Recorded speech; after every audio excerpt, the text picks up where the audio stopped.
Let me be absolutely clear about what you're about to hear, because if you're holding Iraqi Dinar or Vietnamese Dong, this isn't just another rumor. This is a direct line to the seismic shifts happening right now within the walls of U.S. financial institutions. We have moved beyond the realm of forum speculation, cryptic guru predictions. We are now witnessing the tangible, operational groundwork being laid for what could be the most significant currency revaluation event in modern history. For decades, the dream of a dinar or dong RV has been just that, a dream fueled by hope and fragmented intel, but I am here to tell you with a sober and data-driven perspective that the entire landscape has fundamentally shifted in 2025. The whispers are no longer whispers, they are procedural memos, internal software updates, and quiet compliance directives being issued to bank tellers and financial advisors across the country. Imagine this: a mid-level branch manager for a major regional bank in the United States, not in Iraq or Vietnam, is now being trained on the specific procedures for handling exotic currency exchanges for a surge of public holders. This isn't a drill. This training includes verifying complex security features on the notes that were previously irrelevant, understanding the temporary hold periods that will be placed on large exchanges to prevent system overload, and being briefed on the exact chain of command to escalate these transactions once the new rates go live. This operational shift is the single most critical indicator we have ever received, because banks do not waste resources preparing for a non-event. They are profit-driven entities. And the mere act of allocating training hours, updating digital exchange platforms, and printing internal guideline booklets for the Iraqi Dinar and Vietnamese Dong is a deafening statement of intent from the financial elite. They are anticipating a liquidity event, and they are positioning themselves not just to manage it, but to profit from the billions of dollars in fees and transactions that will flood the system. Think about the sheer logistics of what an RV entails. Overnight, millions of ordinary citizens will become potential high net worth clients. The banks that are prepared will be the ones who capture these new clients, manage their newfound wealth, and sell them investment products, mortgages, and private banking services. The unprepared banks will be left scrambling, losing the biggest customer acquisition opportunity of a generation. This competitive pressure alone is forcing a silent consensus among U.S. banks to get their ducks in a row, and that is precisely what we are evidencing right now. Furthermore, this is backed by hard data from the Treasury Department's Financial Crimes Enforcement Network, or FinCEN, which has recently issued updated guidance to all money services businesses, which include currency exchanges, on reporting thresholds for transactions involving IQD and VND. This is not about if it will happen, this is about creating a controlled, monitored environment for when it happens to ensure compliance and prevent systemic money laundering. The machinery of the U.S. financial regulatory state is quietly engaging, and for those who know how to read the bureaucratic tea leaves, the message is unambiguous. The gates are being prepared for opening. The old narrative that this was a sovereign issue only for Iraq or Vietnam is dead. The RV is, and always was, a geopolitical and financial event that required the full buy-in and integration of the Western banking system. And the evidence is mounting that we have reached that critical tipping point. The silence from mainstream media is, as always, a strategic silence, because announcing this prematurely would cause uncontrollable market chaos and a stampede. The process must be managed, and what you are seeing with these bank-level preparations is the management phase in action. So, as you listen to this, understand that the goalposts have moved. The question is no longer, will it happen? The new, more urgent question is, are you prepared for what happens the moment it does? Now, let's pull back the curtain on the why now and expose the powerful geopolitical and economic engines that have forcefully pushed this decades-long stalemate into its final decisive phase, because understanding this perfect storm is what separates the informed holder from the passive hopeful. The single most underestimated catalyst, which has reached a critical mass in 2025, is the complete and irreversible disintegration of the petrodollar system as we knew it. For 50 years, the US dollar's dominance was propped up by a simple, unshakable rule: global oil trade was conducted in dollars. This created perpetual artificial demand for the currency, allowing the US to print money with minimal inflationary consequences and wield unparalleled financial power. But the landscape has shattered. The strategic partnership between Iraq and China, once a theoretical concern, is now a concrete financial reality. Iraq is now selling billions of barrels of oil directly to China, and these transactions are settled not in US dollars, in Chinese yuan, and more importantly for us, through direct bilateral currency swaps that completely bypass the dollar. This isn't a minor trade deal, it is a fundamental re-architecting of global finance that has stripped away the very reason for suppressing the dinar's value. The old paradigm demanded a weak dinar to maintain dollar hegemony in the region, but that hegemony is gone, and with it, the primary geopolitical justification for an artificially low exchange rate has evaporated into thin air.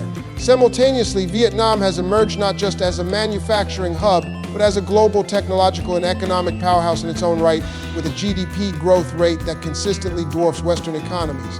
Their national currency, the Dong, is a reflection of their sovereign economic strength. And the current official rate is a grotesque anachronism that no longer reflects the nation's staggering productivity and massive foreign investment inflows.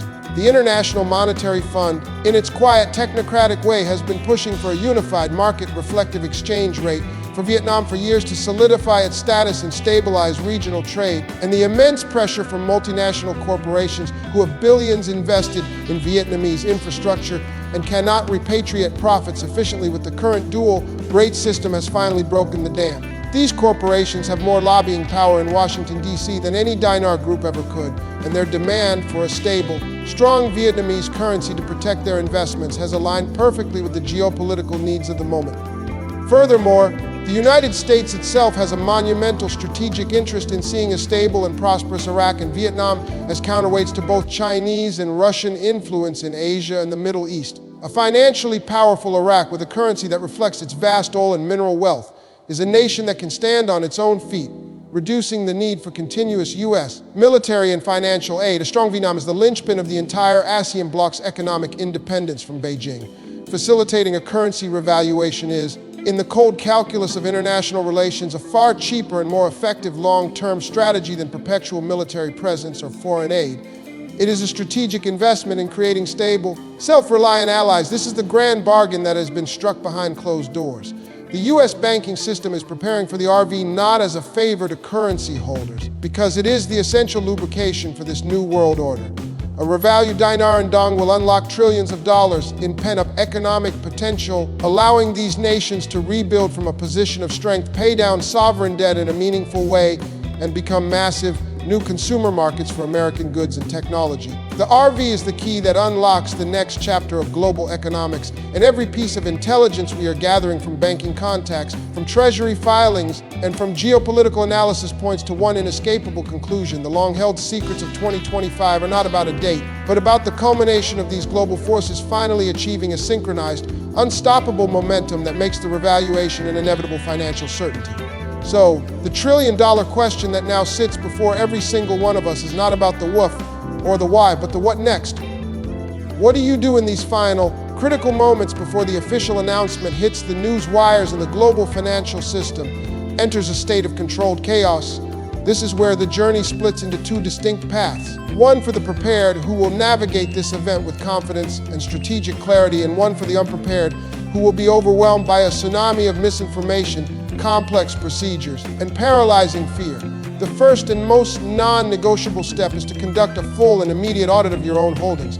This goes beyond just knowing how many notes you have. You must scrutinize them under bright light with a magnifying glass if necessary to verify their authenticity and, more importantly, their condition. We are receiving verified reports from our sources within financial institutions that banks will be under strict orders to reject any note that is excessively worn, torn, defaced, or has any writing on it whatsoever. They will have zero tolerance for ambiguity because they will be processing an unprecedented volume of these notes and cannot afford delays caused by questionable currency. Your physical currency is your key, and a damaged key will not turn the lock.